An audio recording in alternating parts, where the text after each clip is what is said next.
Welcome back.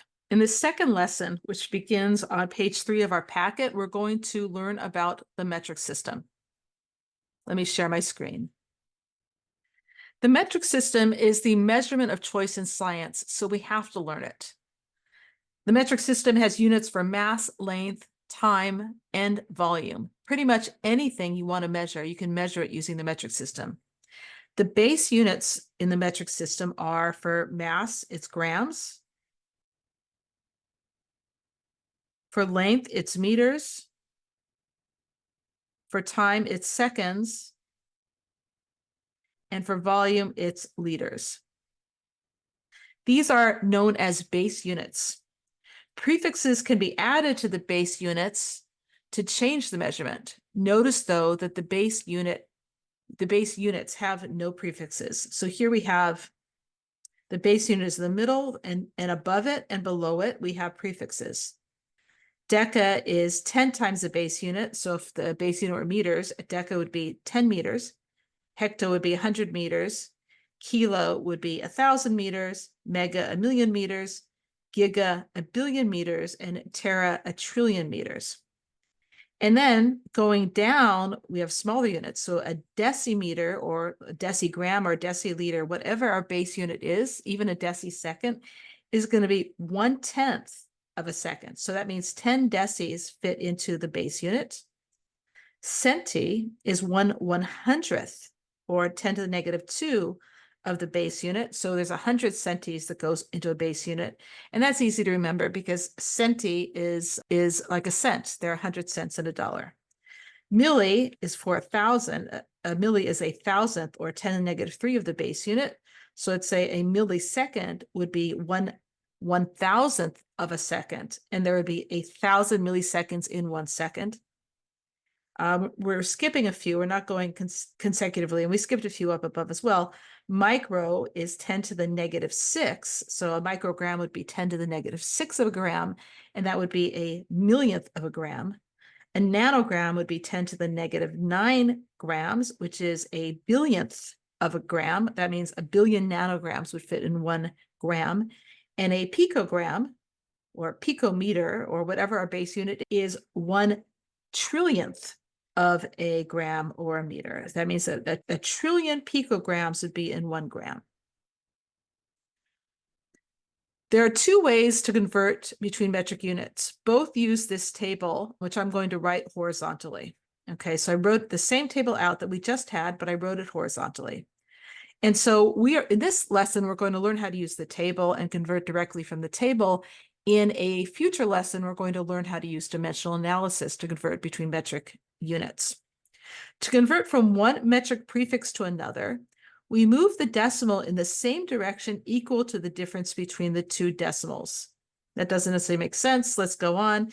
In other words, to convert from kilometers, let me use a pen there, to convert from kilometers to decimeters, I'm going to move the decimal to the right from K to D. So I'm going to move the decimal 1, 2, 3, 4 places to the right. These aren't all consecutive, so be careful of that. So this is 4 places to the right. How would I know that? I take 3 of the 10 to the 3. You see the 3 there? Let me just zoom in. 3 minus a negative 1. 3 minus a negative 1 equals 4 places. I would move the decimal to the right. If I were going from kilo to deci, I would move the decimal to the right 4 places. Let's do a problem together.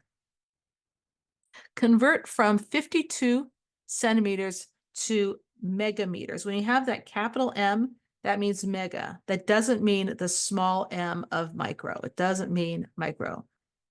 Oops. Okay. So if I'm going from 52 centimeters, my assumed zero, not zero, my assumed decimal, it's not written down here, but the decimal is right there. To go from, let me clean this up a little bit.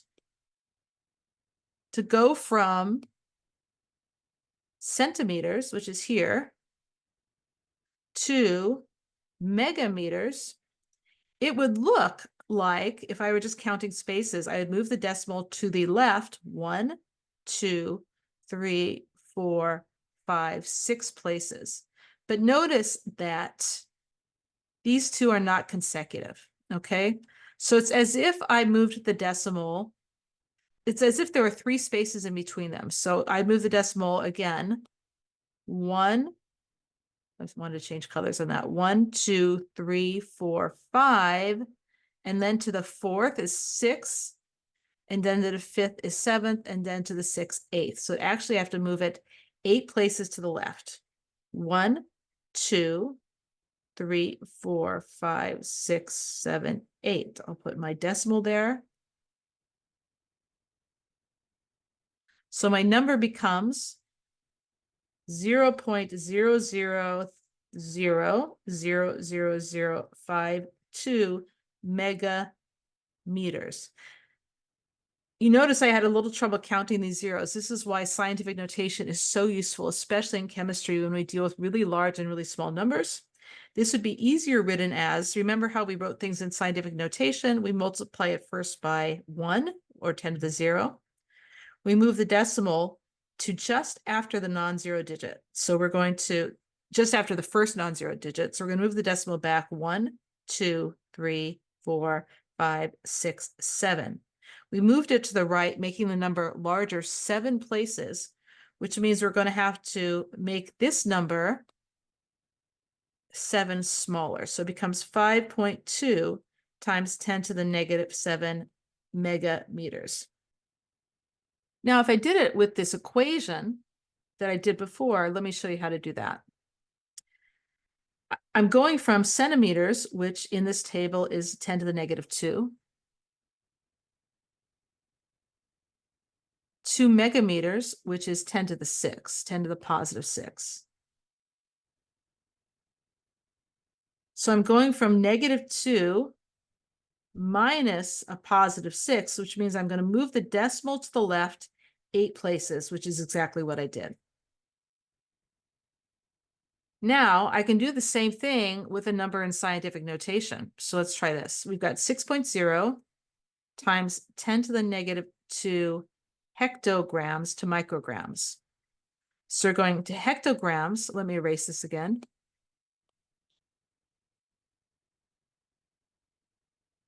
Hectograms are here, so that's 10 to the 2. To micrograms, which are 10 to the negative 6. So I'm moving the decimal 2 minus a negative 6, which means it's 2 plus 6, which means it's 8 places. I'm moving the decimal to the right 8 places. When I move the decimal to the right 8 places, it would be times 10 to the 8th if this weren't already negative 2. But since it's negative 2, it's going to end up being 10 to the positive 6 micrograms. Okay? 6.0 times 10 negative 2 hectograms is 6.0 times 10 to the 6 micrograms. And I can show you this, if you don't believe me, in decimal form. This would be 0.06 hectograms. And again, I am moving the decimal to the right 8 places. So I could say times 10 to the 8th. But that's not scientific notation. Scientific notation means the decimal has to be after that first non-zero digit. So I have to make this larger by 2, which means I have to make this smaller by 2. So again, it becomes 6.0 times 10 to the 6 micrograms.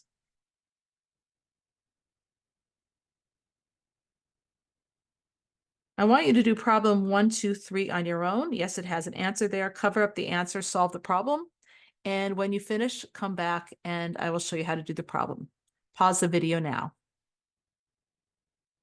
Welcome back. If you're back, that means that you've paused the video and you've solved this problem. I've got 16,000 gigabytes and I want to convert it to centibytes. So let's go back to our chart. A giga is a billion, 10 to the 9. And centi is 1/100th or 10 to the negative 2. I go from where I'm starting to, I start where I am and I subtract to where I'm going. So 9 minus a negative 2 means 9 plus 2, which is 11. I'm going to move 11 places to the right. And notice that my decimal is actually here, my implied decimal. That is a lot of moving. I'm not going to do all that and put all those zeros. That would end up being 1, 2, 3 plus 11, 14 zeros. I'm just going to do 16,000 times 10 to the 11th, right? Again, this isn't proper scientific notation, but I can now move this decimal backwards, 1, 2, 3, 4. Now the decimal is right after the first non-zero digit. So I moved it backwards 4, making it smaller by 4, which means I have to raise this by 4, making it larger by 4. So it becomes 1.6. Oops. 1.6 times 10 to the 15 centibytes. I don't know if you can write C bytes, but I just did. To get more practice with this, complete the worksheet on converting within the metric system, and I'll meet you back here for the third lesson in this packet.